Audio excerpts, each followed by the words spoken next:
Tango Tango Papa 2084, December 3rd, 2021. Have we seen the actual reality of a monstrous crime? Or merely an illusion, the product of a tortured brain?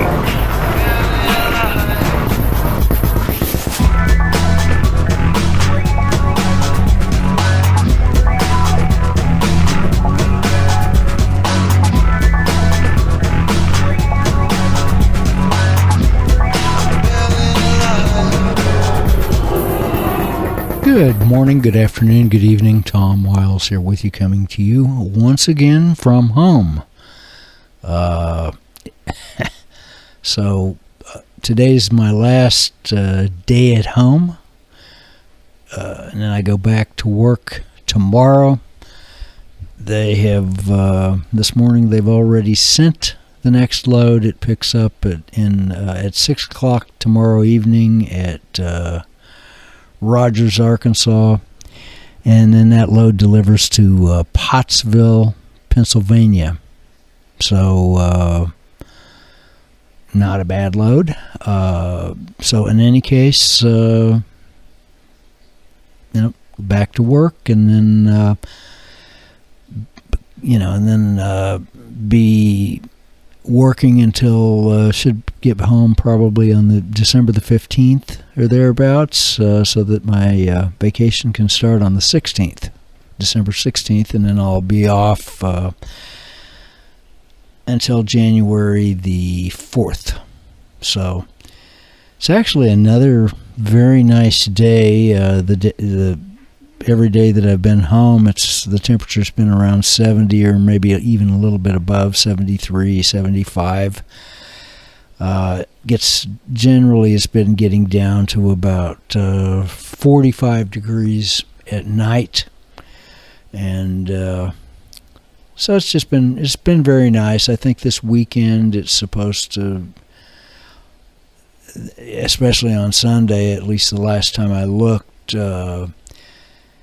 the possibility of rain kind of begins to creep in, and the temperatures are going to change. And this nice weather, people are enjoying it, of course. And but it's going to change, and that's just the way the weather works. It's if you got nice weather, enjoy it while you have it, because it will change, and but it's just the weather. The weather does whatever the weather does, and of course, as I've said many times before, it makes a great topic of conversation. But it's apart from the weather affecting what you're able to do. Let's say there's some kind of severe storm or whatever, and that ends up affecting what you would do, in your immediate existence. Apart from that, it's just the weather, and it just does whatever it does, and there's nothing you can really do about it. It just has whatever significance it has, and you just pretty much have to live with it. So, in any case, what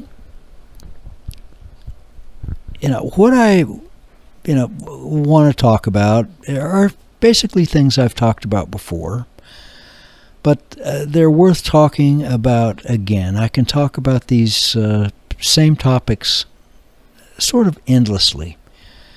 Now, it's pretty obvious that our society, or civilization, let's say, it's not just American society, but you look at Australia's society, or whatever, Canadian society, UK, Europe, it's all under, and certainly the Chinese, it's all under attack. And I was watching this video of this guy interviewing this woman from Australia. She was a young woman, probably in her 20s, and they're actually building camps They've got these camps that they're putting people in that either have COVID or have come into contact with someone that has had it. And so, and they put them in there for a period. Currently, they're putting them in there for a period of 2 weeks. And they're basically prisons. They've got cameras everywhere. They have all kinds of arbitrary rules. And so they have these little cabin type things with with sort of a front porch on them. And basically, these people just have to stay there. The food's delivered to them once a day, and they've got all these. They're more or less guards that are roaming around, making sure that they don't violate the protocols. And they are actually they're police, and they can actually fine these people. Like $5,000 if they violate this rule or that rule. Let's say they go beyond the yellow line on the porch without their mask. Well, they can be fined $5,000. It's insane. And so this woman had been in contact with someone that tested positive for COVID. So she actually ended up in one of these camps for 2 weeks, a period of 2 weeks, and as a result, she ended up losing her job, obviously, because she wasn't able to go to work. She lost her job. Turned out she didn't have COVID. She didn't, they tested her, but they kept her in there anyway. And that's absolute tyranny. And do you think it's going to stop with that? And you think, oh, well, we have to be safe. Do you think it's if people put up with that kind of thing, that it's just going to stop there? No, it's this is a bottomless pit that we've potentially fallen into. Look at all the data that's being saved. Well, you can just imagine that they could just make a lot of these. If an idea falls out of favor, then they can go back and do data mining in your past, and you have violated the tenets of what's been determined that's wrong. A good example would be look at how the founding fathers in the United States have been denigrated. They're pulling down statues. Thomas Jefferson was a slaveholder, blah, blah, blah. And, so they're judging the past by the present. Well, they can do that in your life with all this data that's been saved. They can do the same thing. So, they can go back and say, well, you did this, this, and this, and it's irrefutable, and so therefore we're just going to, punish you or whatever it is that they want to do. Put you and throw you in a gulag. So it's a dangerous thing that has kind of happened. Now, how does something like that happen? It happens. Again, by the way, in this woman actually took video. She had her cell phone. She still had her cell phone. She was able to take some video. So she took the video of these policemen that were standing there that were telling her how she was going to behave, or they were going to fine her $5,000. And, and the guy said, well, I'm just following orders. We don't argue with us. We all just want to get along. We're just following orders, and that's a typical, you go back to, it's just following orders. Well, what if the orders are illegal? What if the orders are morally reprehensible? You're just going to follow the orders anyway? That's insane. People that would say something like that are brainwashed. And that kind of leads into what I want to talk about. What the real pathology that's present is, we've got vast numbers of people that are brainwashed. Maybe 50% of the population severely brainwashed, and they're walking around and they look like normal people. They may talk like normal people, mostly, but they're brainwashed. And when you're the idea of being brainwashed is basically, that's another way of saying that you're suggestible. And so let's say you've got this job as a policeman, and I'm just following orders. I'm administering things that are really harsh and that are really should go against my conscience, but I'm just following orders. So just comply. Just comply and everything, and don't make it unpleasant. Don't make me do the unpleasant thing. That the person is brainwashed.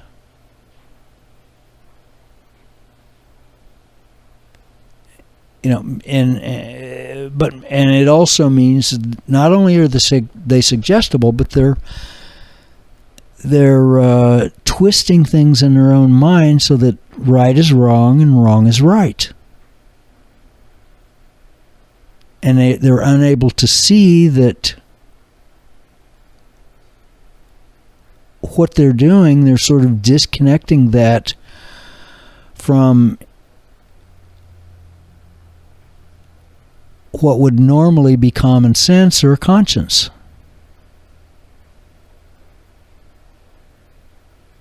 So, and of course that has to keep being renewed. Because one thing with brainwashing, or if you want to call it suggestibility, it will actually, if you remove the elements that are sort of keeping it going, you kind of keep if you have a spinning top, you got to keep periodically, keep applying more energy to it in order to, more spin in order to keep it spinning. Otherwise, it's just gonna lose energy, and it's gonna topple over, and it's gonna come to a stop. Well, the same thing is true with suggestibility. The same thing is true with brainwashing. If you remove the agitating elements that keep it going, if you remove those, then the brainwashing wears off. The suggestibility dissipates. So, and that's true for everyone.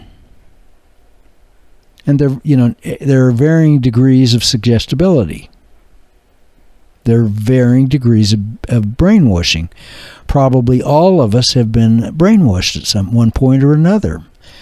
And it's possible that we, in some ways, we still are brainwashed. But the thing about being brainwashed or being suggestible is the last thing that you just can't. It's really tough to admit it to yourself. It's hard as it can be, because it's painful. Because all of a sudden you're sort of acknowledging the conscience that you've spent so much time and energy trying to distance yourself from. So then the question becomes, well, how do you, if you can accept that you're brainwashed, or even the possibility that you're brainwashed, how do you get out of that? And the answer is, it's actually pretty easy. But that doesn't mean that it's going to be easy for you to implement it, because it's going to be, typically people find it painful. And but the way to do it, it's very simple. The thing that enables it is something called resentment. And you hear me, if you've listened to me for any length of time, you've heard me talk about resentment. Resentment separates us from, if you want to, basically I believe in God. Well, I know there's a God. It's more than just the word believe. I know there is. But resentment is what separates us from the identity that comes from God. That separates us. So you could call it common sense or whatever you want to call it, or if it doesn't. You don't have to even use the word God. But it separates you from your a natural the identity that you were born to have. And so, but we come into this world, and typically the first people we resent are our parents, because the parents fail the child. Children tend to look at their parents as if they're gods, that they should, really be just and kind and all of that, and loving and good teachers, etc., etc., etc. That's the way little kids look at their parents, and of course the parents, the typical parent, even if they're trying to be a good parent, always end up failing the child in one way or another. And sometimes the parents are less than good parents. They're deliberately bad. And, because they're under their own compulsions. So the child ends up resenting the parents. It's virtually inevitable. Well, the problem then is that once you resent your parents, you've separated yourself from who you could have been. You've got, in the presence of resentment, you've got two wrong choices. You can either go along to get along or rebel and do the opposite. So, and so there is no solution to that problem other than the third choice is to get rid of the resentment by actually looking at it and not running away from conscience, but allow conscience to catch up with you. If you can do that, then it becomes possible to, your conscience can actually kind of catch up with you, and, you end up making friends with it. And if you're able to make friends with it, then a whole new identity comes out of it. Anxiety leaves. There's no more anxiety. It's an amazing thing. The Bible calls it peace that passes all understanding. And it really is, it really is something. It's an amazing thing to experience. It happened to me a number of years ago. It kind of snuck up on me. One day I woke up and I realized I had no more anxiety about, even though all the, people around me were still doing all the ever crazier things. I realized that I just didn't have any anxiety about it anymore. And so peace that passes under all understanding is a thing, but you can't. I don't believe you can achieve it. Out of your own ego. It's not. You're out of your own will. That's not possible. The only thing the choice that we have as human beings is to get rid of the resentment, to step away from it, to let go of it, and get it out. It's like battery acid for your soul, battery acid for your mind. It really, screws up everything. It permeates it negatively tinges every aspect of your being if you harbor it. And a thing about resentment, it comes packaged with its own denial mechanisms. So basically, if you can eliminate resentment, then you have you end up with a peaceful state that just it really does completely defy understanding. But it's an amazing thing. So, but once you are able to eliminate resentment, then the brainwashing wears off.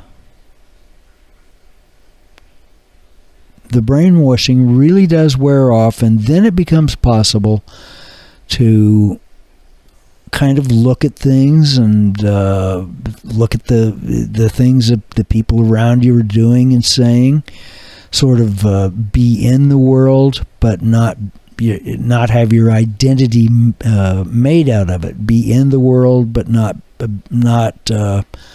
be forced to absorb it. Because then you start growing from within, or your source is coming from whatever your source is coming. That's a poor word, but source is coming from within, as opposed to your identity being constructed from the energy from you without, the outside. So you're able to interact with other people, but not absorb the toxicity that they inevitably harbor. So, but if you can, get rid of the brainwashing, get rid of the suggestibility, and again, the only way you can do that is to get rid of the resentment, and then the brainwashing, the suggestibility just naturally sort of dissipate and go away. If you can, you do that, then it makes for a truly anxiety-free life. And beyond that, it has all kinds of benefits.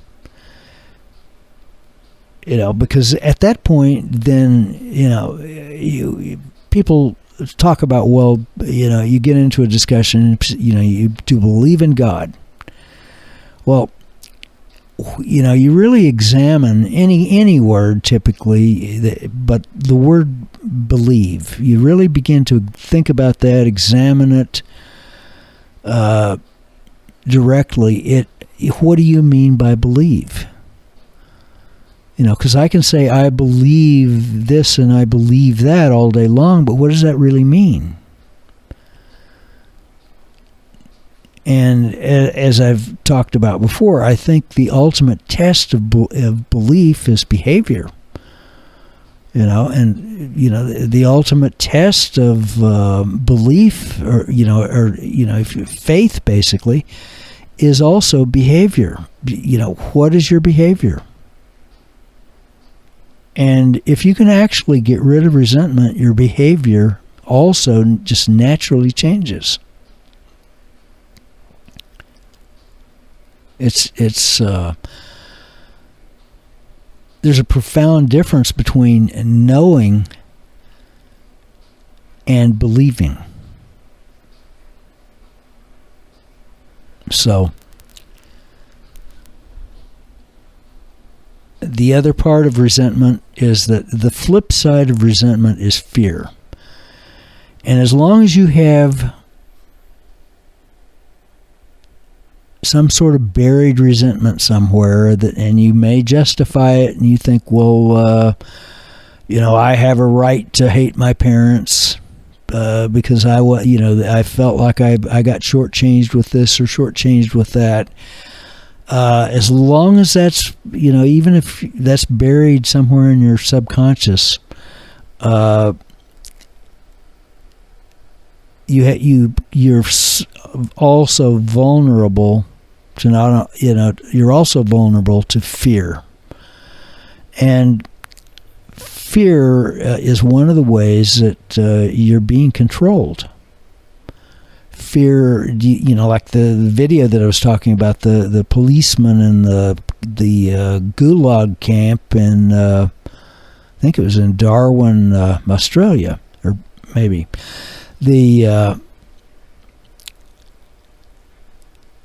That guy is probably the thing that helps him justify what he's doing. And, I'm just following orders. Please comply. I don't want to be mean. I'm just following orders. The thing that's driving him is fear. And it's, he may or may not kind of be aware of it, but that the presence of that fear is making, the resentment and then the fear makes it possible for him to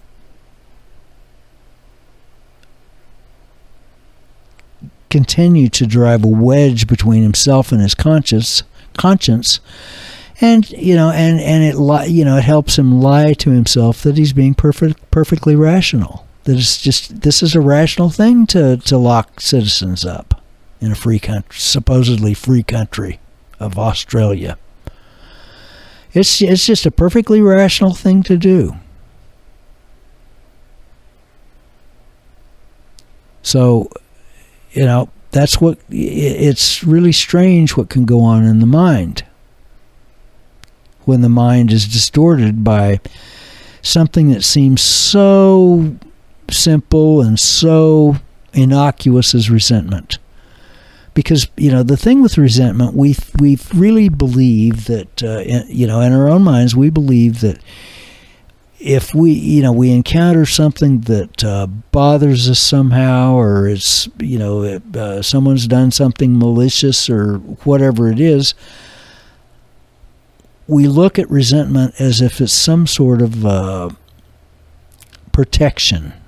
Like I will, and you have to imagine the best description I've ever been able to come up with, or way to personally understand it, kind of a personal understanding of it, is that in my own mind, as if I'm God, kind of hurling the mental thunderbolts, as if my thoughts could just strike people, places, and things that I resent dead. How dare they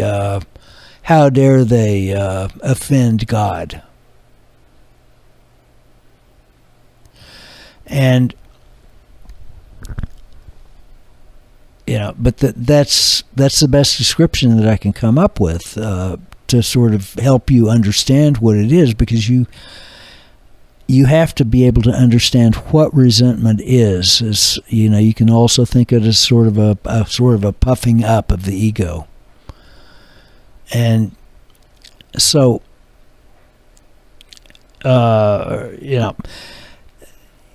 that, if you have resentment, then it ends up just throwing a monkey wrench into everything. And you think, well, this is just normal. It's a protection. Somehow that protects me. And it's, it's exactly the opposite, because once you resent, it's like opening the drawbridge and inviting everything in. In the presence of resentment, when you resent, you end up absorbing the toxic environment around you. The toxic environment of other people, of you begin to absorb all that, and it doesn't matter whether you want to or not, or whether you like it or not. You become enslaved to that. All who sin are slaves, with the resentment being the sin. So, especially in this day and age, it's a wonderful thing not to have personal anxiety, personal fear. And then the other aspect to that is that there's tons of propaganda that's going on. Turn on any kind of a news thing, especially the so-called mainstream news, and there's just tons and tons and tons of propaganda. And there's misinformed people too. It's not all malicious. So, what do you do? How do you filter through that? How are you able to? What are you supposed to do? So, my solution has been to turn it off. Because what's the purpose of propaganda? You think about that. Or even the purpose of news in and of itself. What's the purpose? What are you're looking, we as human beings love to have a narrative. We have to have some kind of a narrative or a story in order to it's just the way our mind, the human mind works. We need a story to sort of embed ourselves in order to find meaning in that story. And that's just the way the human mind works. So we have to we have a narrative. Whether you want a narrative or not, you've got one. You may think you don't have a personal narrative. I beg to differ. Every human being that's alive has some sort of a personal narrative or a story that they're telling themselves. Now, who's in charge of setting up that narrative? Where's that narrative coming from? Are you looking to the news story? Are you looking to your mom or your dad or a set of friends? Are you looking for them for your narrative to kind of help set up and maintain your personal narrative? Who's in charge of that narrative? Are you in charge of it? Do you think you've got it? You're in control of it? Who's in charge of it? If you have resentment, you're not in charge of it. Sorry. If you have resentment, whether you're aware of the resentment or not, resentment comes packaged with its own denial mechanism. Very effective denial mechanism, by the way. If you have resentment, whether it's overt or covert, conscious or subconscious, and it may be from, half a lifetime ago or a whole lifetime ago, like from when you were a child, typically. If you've got that, you are not in charge of your narrative. When it comes right down to brass tacks, you're not in charge of your own personal narrative. That's what the presence of resentment causes you to look outside of yourself for your narrative, to keep the and to keep that sort of an externally formed narrative going. So again, we kind of go back. Who's in charge? Who's in charge of your narrative? So you go back to the resentment. If you can get, really look at the resentment, see the resentment, get rid of the resentment, and it's not usually an instant process either, because you got to keep looking at it and looking at your own behavior, examining your own behavior. But if you can get rid of the resentment, then it becomes possible to be in, basically your narrative. You can say your narrative then is, your personal narrative then is coming from God. But you don't even have to call it God. You could call it something. If, let's say, you don't want to believe that there's a creator or whatever, that's, fine and dandy. You could call it something else, or just call it, kind of a natural state. But, or maybe it's, you could be a natural chemical brain state or whatever. But regardless of, a rose by any other name is still a rose, says William Shakespeare.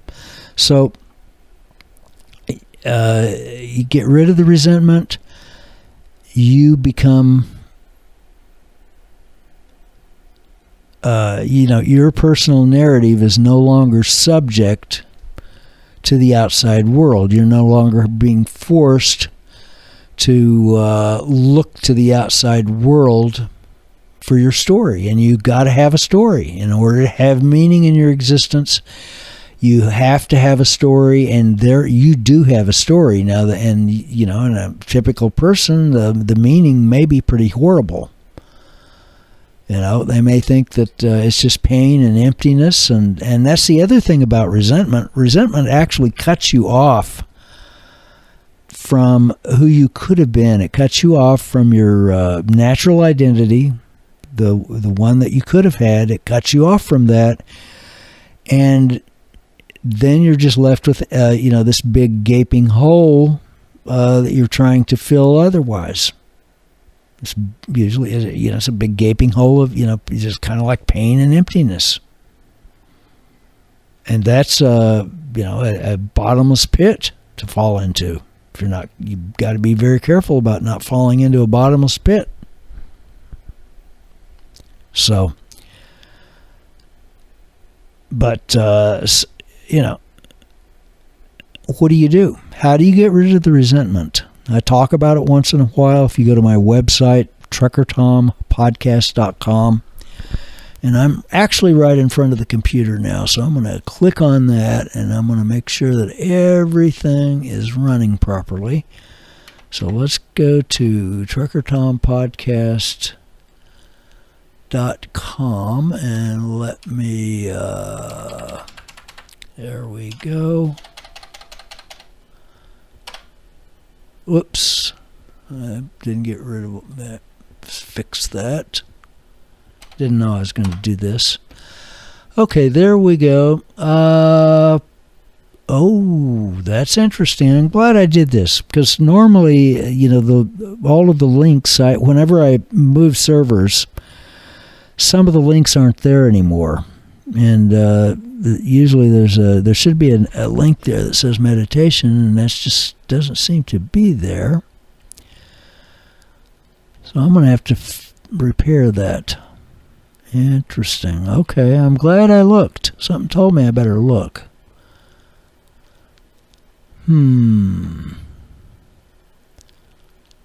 So all of the pages didn't come across. Well, I'll fix that. But normally there would be a link at the top that says meditation, and but I'll in the meantime I'll be repairing that. But while we're here, let's just go through the meditation. It's a very simple exercise.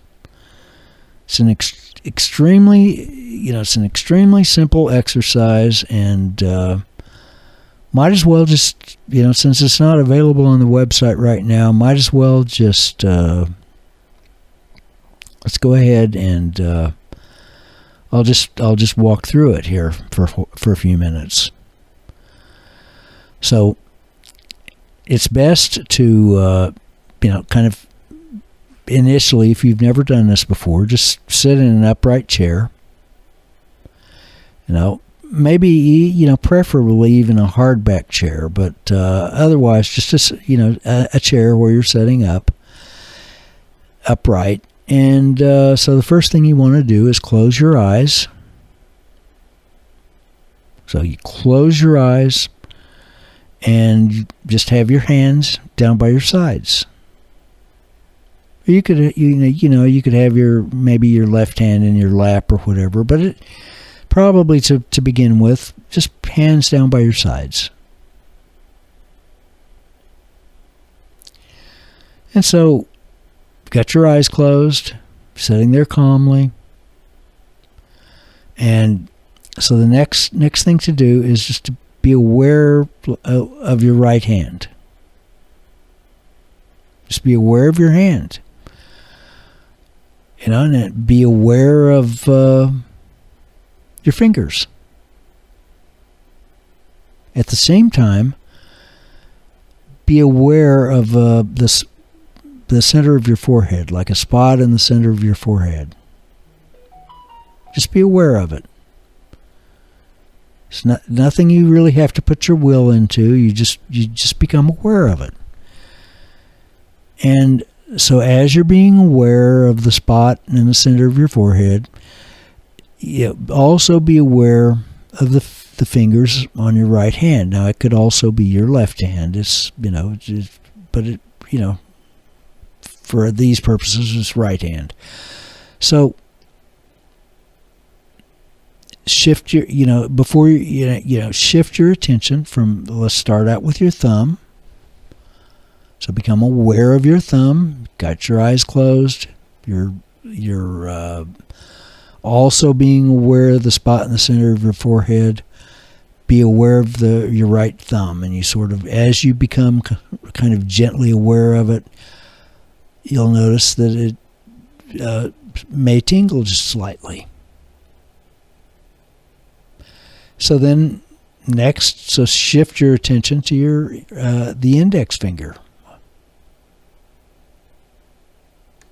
Do the same thing with it. Just sort of gently be aware of it until it begins to tingle. And then shift your attention to the middle finger.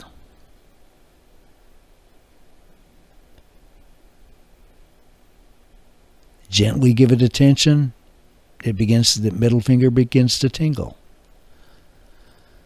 Fingertip. Shift your attention to the ring finger. Same thing. Gently give it attention. Fingertip begins to tingle. Then now the little finger on your right hand. Same thing.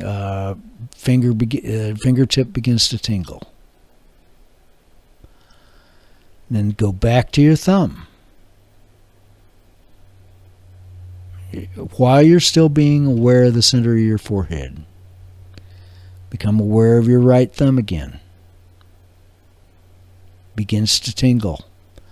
Shift your attention now to the index finger. Index finger begins to tingle. Fingertip. Shift your attention now to your middle finger.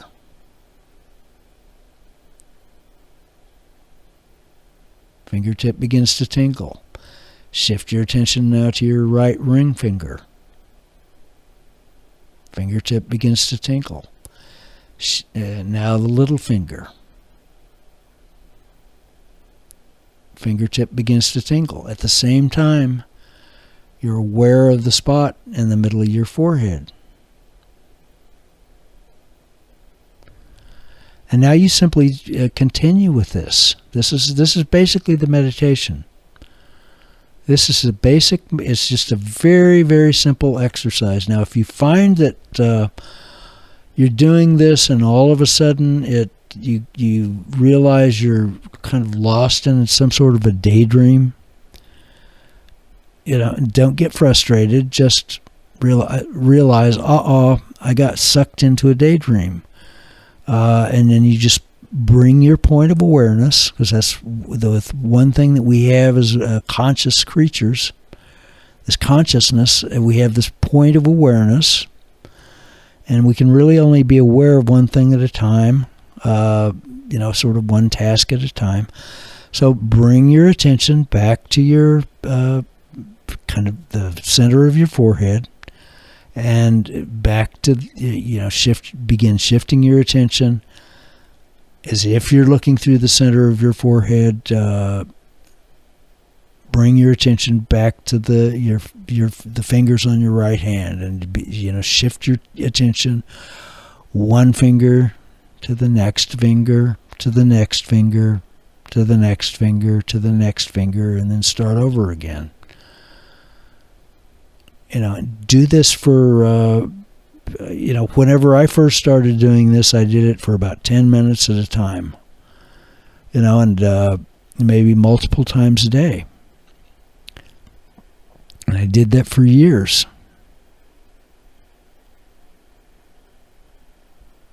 And what you'll find is that you do this over a long period of time, or you just do it the first time, and it's probably going to, if you really make the effort to do it, you're going to probably notice a benefit from it, an immediate benefit. You're going to feel calmer, etc., etc. But you have to continue practicing it. If you find that it helps you, it's up to you to continue with it. So, in any case, open your eyes and maybe give yourself a stretch. The interesting thing is, the world, typically after I've done this, the world always seems a little bit brighter and cleaner and what have you. And, that may just be a psychological effect. It's possible. I don't know, but it always seems to happen. And as a part, let's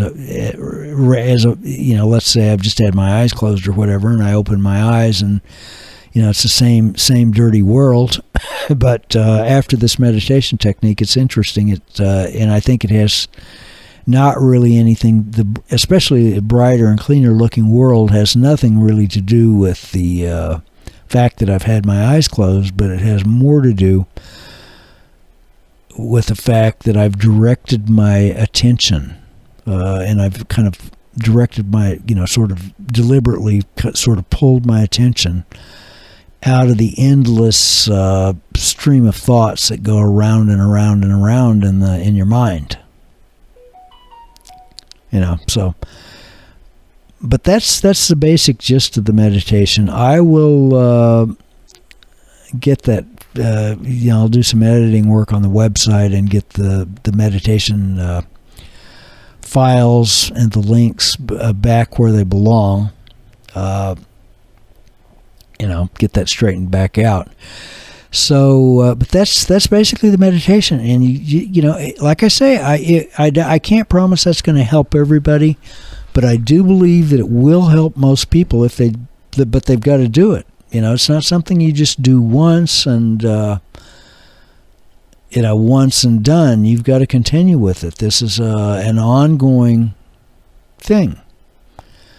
Your awareness as a conscious creature, your awareness is ongoing, and so it's it's a good idea. You can almost think of it as sort of consciousness hygiene.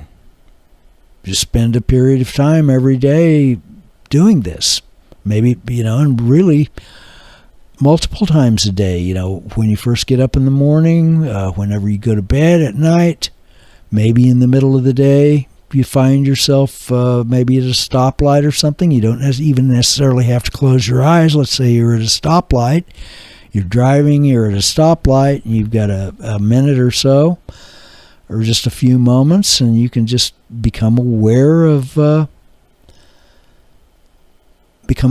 hand and become aware of the fingers on your hand. And, because what you're doing, you're practicing getting, sort of pulling your attention out of your thoughts. Because as a conscious creature, we have this conscious, it's like a conscious focal point is one way to think about it. And we have control over that. And so this meditation technique is just a practice. It's just a way of practicing, keeping control. Taking control of that point of awareness and sort of pulling it away from being caught up in thoughts, being enslaved to all of these thoughts that kind of end up creating the narrative. Kind of creating your personal narrative. So, anyway, I think I'm going to go ahead and cut this off. What is it? 11:18 a.m. So go ahead and cut this off and get it put together and uploaded. So in any case, hope everyone has had a great week. Hope you have a great weekend coming up. And I will catch you later. Remember, Trucker Tom is like Visa. He's everywhere you want to be. Product reviews, restaurant reviews, photos, opinions, and more. Visit Trucker Tom's website at www.truckerphoto.com. You've been listening to Trucker Tom's podcast, and we'd love to hear what you have to say. All you have to do is send us an email to tom@truckerphoto.com.